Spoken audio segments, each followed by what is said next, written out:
Hi, I am Mary and I will be your host, and welcome to my very first podcast episode. Grabe, ang tagal ko nang gustong gawin to and finally eto na. Salamat sa pag-click, sa pakikinig at sa pagbibigay ng kaunting oras mo today. This podcast is something personal for me.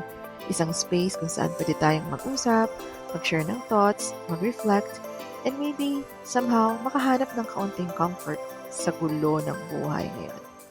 And for this first episode, medyo mabigat yung topic pero totoong totoo. It's something I've been carrying lately. Let's take this moment to pause, reflect, and maybe remember what truly matters. Because life is too short.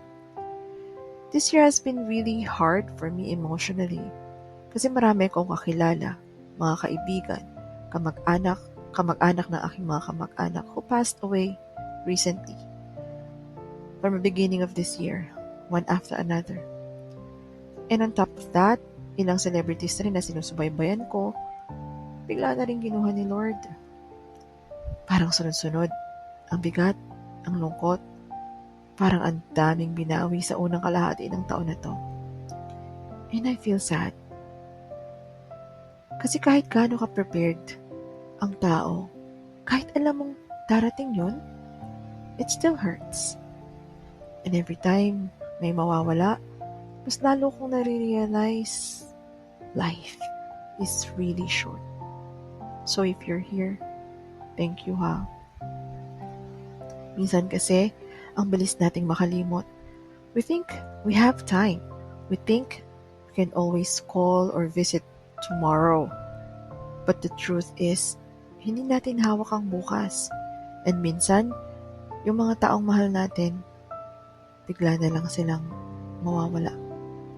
So this episode is just me reminding myself and reminding you as well na habang nandito pa tayo, habang nandito pa rin sila, let's spend time with them. Let's make memories.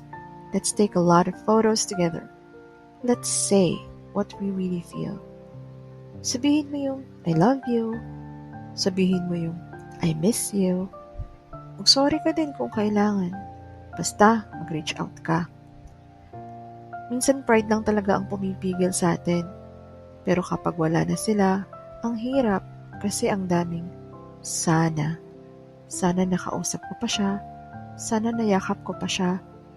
Sana hindi ko siya pinagtulakan palayo. Life is too short para sa tampuhan. Too short para puro trabaho na lang. Too short para laging next time na lang.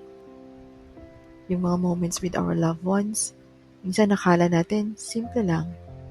Pero yun pala yung mga moments na babalik-balikan natin kapag wala na sila.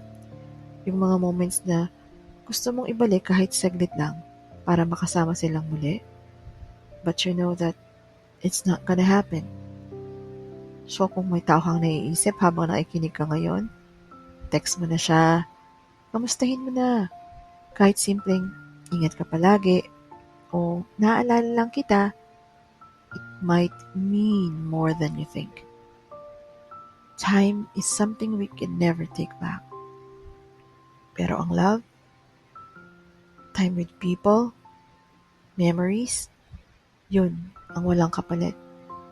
Kaya habang nandito pa tayo, habang kaya pa, let's love, let's forgive, let's be present. Kasi bukas, di natin alam. Ang meron lang tayo, yung ngayon. This is a really personal episode for me. And I'm grateful na sinamahan mo ako hanggang dulo. Salamat sa pakikinig today. Alam ko mabigat itong unang episode pero sana naging reminder siya para sa'yo. The way it has been for me. Kaya sana after mo ito mapakinggan at may naisip kang isang tao na gusto mong i-message o kamustahin o makasama, don't wait. Gawin mo na habang may oras pa. At yung may pinagdadaanan ka ngayon, if you're grieving too, I just want to say, you're not alone. Nandito ako. At nandito tayo para sa isa't isa. Kung nakaka-relate ka sa episode na to or may gusto kang i-share, message mo lang ako. I'm open to listen. And if you think someone else needs to hear this too, feel free to share this episode. This is just the beginning. Marami pa tayong pag-uusapan sa mga susunod about life, love, loss, and everything in between. Again, I'm your host, Mary, and this is my podcast, Random Tales and Random Thoughts. Hanggang sa susunod, live fully, love deeply, and hold on to what truly matters. For God's greater glory.